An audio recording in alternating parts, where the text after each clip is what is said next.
Channel 4 News has learned that the Army's top bomb disposal expert, Olaf Schmid, may have been suffering cumulative tiredness when he was killed by a Taliban bomb. Defence chiefs have always insisted Olaf Schmid was not suffering fatigue when he died. But Ministry of Defence documents seen by this programme show the George Cross winner was killed at a time when Army bomb teams were overworked and there was a shortage of bomb disposal operators. This specific information was not explored at the inquest into Olaf Schmid's death. Instead, it only heard evidence that he'd been rushed on the day he died. His widow, Christina, has now told Channel 4 News she believes there's been an attempt to discredit her husband. This special report from our chief correspondent, Alex Thompson, has this. Christina Schmid put herself in the public eye the moment she decided to speak out at her husband's funeral that day in Truro Cathedral. In my eyes, my husband, my son's father, was a warrior. Since then, she's expected answers about her husband's death. The man they called better than the best of the best. The man who won the George Cross after he died. Blown to pieces the very day before he was coming home to see Christina and Laird. We met Christina last week in London. Her search for answers in the run-up to the recent inquest was already going wrong. I just kept coming up against a brick wall with the inquest unit as well, and I just thought, this is very odd. Something sinister going on here, and something collude. You know, what's going on? It's like they're all colluding to kind of sweep this under the carpet. And at the inquest, her key concerns that her husband was overworked and exhausted went unanswered.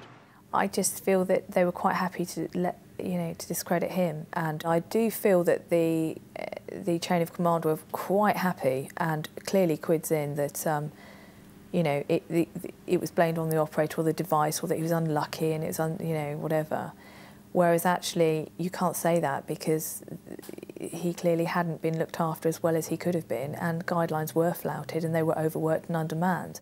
We've obtained restricted documents from inside the Ministry of Defence, and they show that Christina Schmid was asking the right questions all along, because the documents prove there were serious issues with undermanning, with overwork, and that guidelines were being flouted, and all of this right at the time that Olaf Schmid was killed. Weeks before he died, Olaf Schmid collapsed at the main British base in Afghanistan.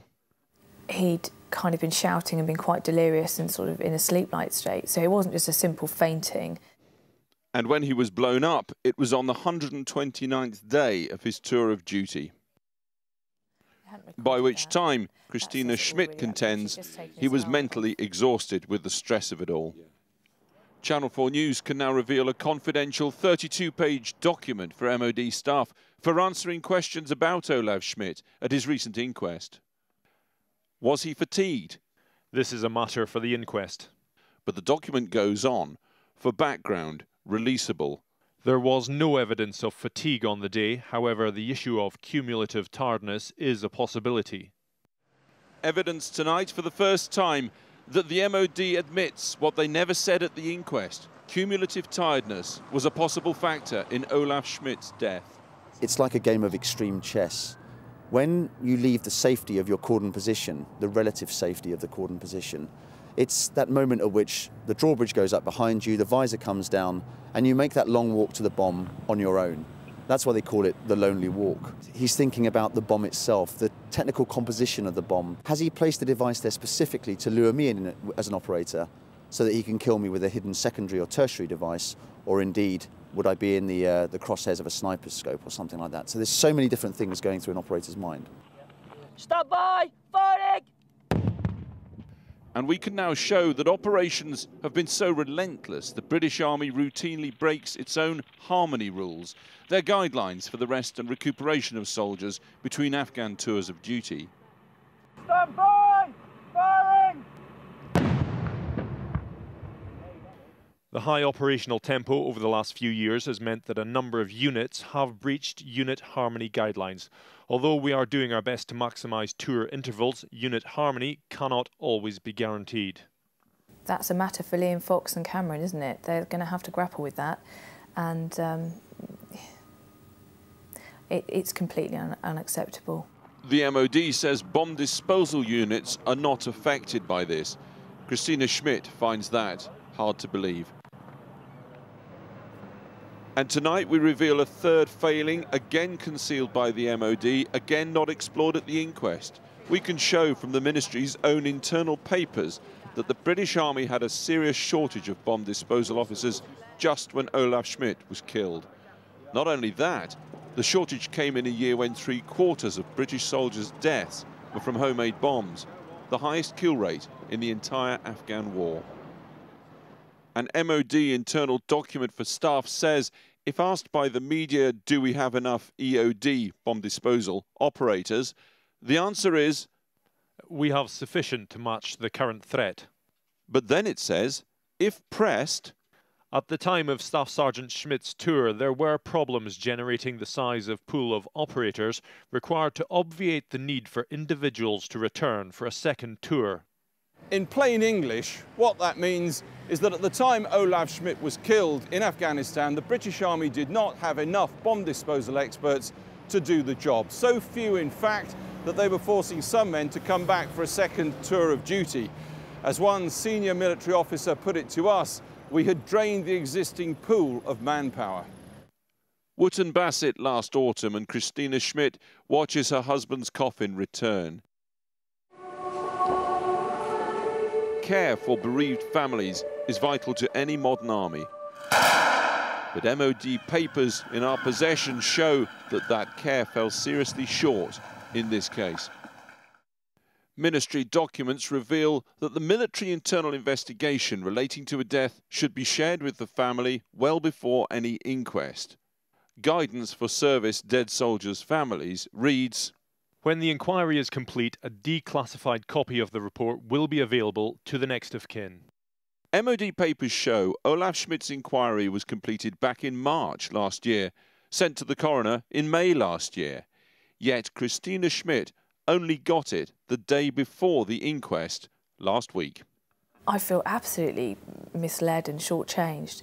In addition to that, I hadn't been privy to the SIB, which is a service investigation document, which most families have by sort of 6 months. I hadn't had that briefing document with all the witness statements, the post-mortem, the toxicology, so I didn't have an opportunity to digest any of that information and pose questions.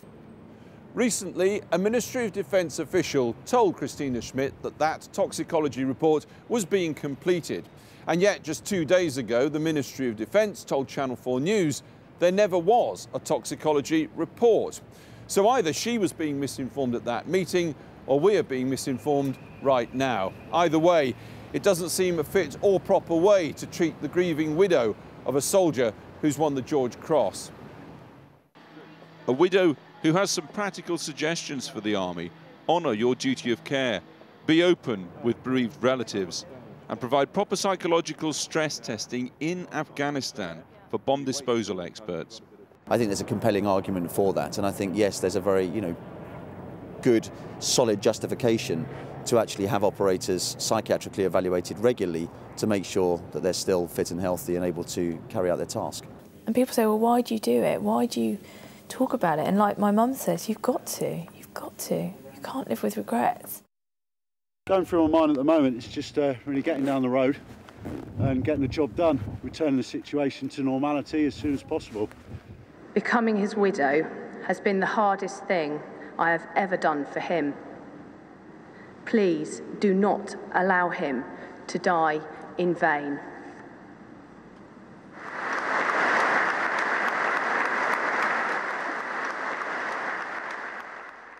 That report from Alex Thompson. And in response, the Ministry of Defence issued this statement.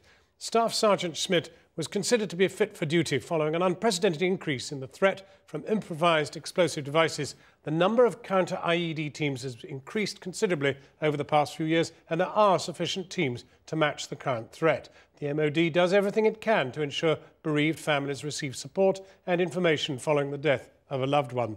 The independent coroner decides which documents should be released prior to the inquest and what areas the inquest will cover. And you can see more on Britain's bomb disposal experts in Afghanistan on our website with a timeline of the key events at channel4.com/news.